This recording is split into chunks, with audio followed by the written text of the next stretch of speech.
Hi అండి, అందరూ ఎలా ఉన్నారు? అందరూ బాగున్నారని తెలుస్తూ మీ సోదరి లక్ష్మి. చాలా రోజులు అయిపోయింది కదా వీడియోలు చేసి. సో మిమ్మల్ని అందరినీ పలకరిద్దామని అండ్ హైడ్రాంజియా ఫ్లవర్స్ చూపిద్దామని చేస్తున్నాను. చెట్టు నిండా బాగా వచ్చేసాయి. ఇవి వైట్ అండ్ ఇలా పింకిష్గా కూడా చేంజ్ అవుతాయి అన్నమాట. అది పింక్ హైడ్రాంజియా చెట్టు, కాకపోతే దానికి పువ్వులు అయిపోయాయి.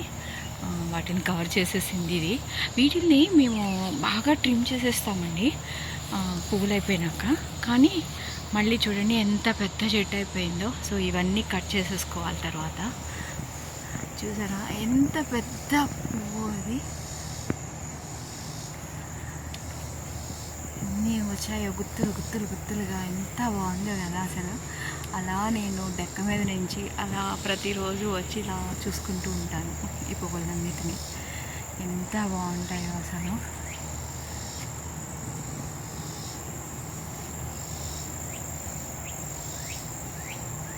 సో ఇవి గుత్తులుగా రౌండ్గా ఉంటాయి. ఇవి ఆల్రెడీ వచ్చేసి అయిపోయినాయి అనమాట. ఇవి ఫ్లవరింగ్ అయిపోయినాక చూసారా, అది కూడా ఎంత పెద్ద పువ్వు వస్తుందో. బంచెస్గా గుత్తుగా వస్తుంది, రౌండ్గా వస్తుంది. అవి వైట్ కలరు, కాకపోతే అవి అయిపోయినాక గ్రీనిష్గా మారిపోతాయి.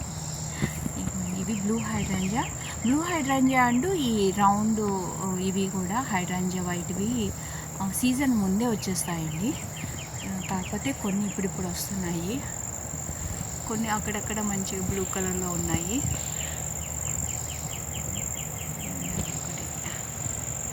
సో ఇవన్నీ అయిపోయినాయి అన్నమాట. కొన్ని ఇక అయిపోయినాక ఇలా టర్న్ అయిపోతాయి. సో కట్ చేసేసి ఇవన్నీ కొమ్మలు ట్రిమ్ చేసి కొన్ని రీప్లాంట్ చేస్తాము రూట్ పౌడర్లో పెట్టి, కొన్ని బయట పడేస్తాము. సో ఇది పచ్చమని ఫ్రూట్ అండి. పియర్స్ వచ్చాయి కానీ మొత్తం అన్నీ ర్యాకూన్స్ తెంపేసుకుని తినేసాయండి. ర్యాకూన్స్ వస్తున్నాయి, అందుకే కొంచెం గార్డెన్ మీద ఇంట్రెస్ట్ కూడా పోతుంది. సో అవి వాటిని ఎలా చేయాలో పోగొట్టాలో అర్థం కావట్లేదు. పట్టుకొని ఎక్కడ దూరంగా చాలా వదిలేసాం, అయినా మళ్ళీ వస్తూ ఉన్నాయన్నమాట. వెనక అంతా చెట్లు ఉన్నాయి కదా, సో కౌంటీ పట్టించుకోవట్లేదు.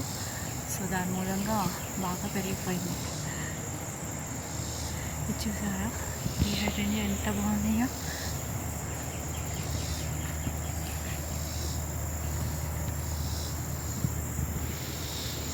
సో ఇదండి మా హైడ్రాంజియా గార్డెన్.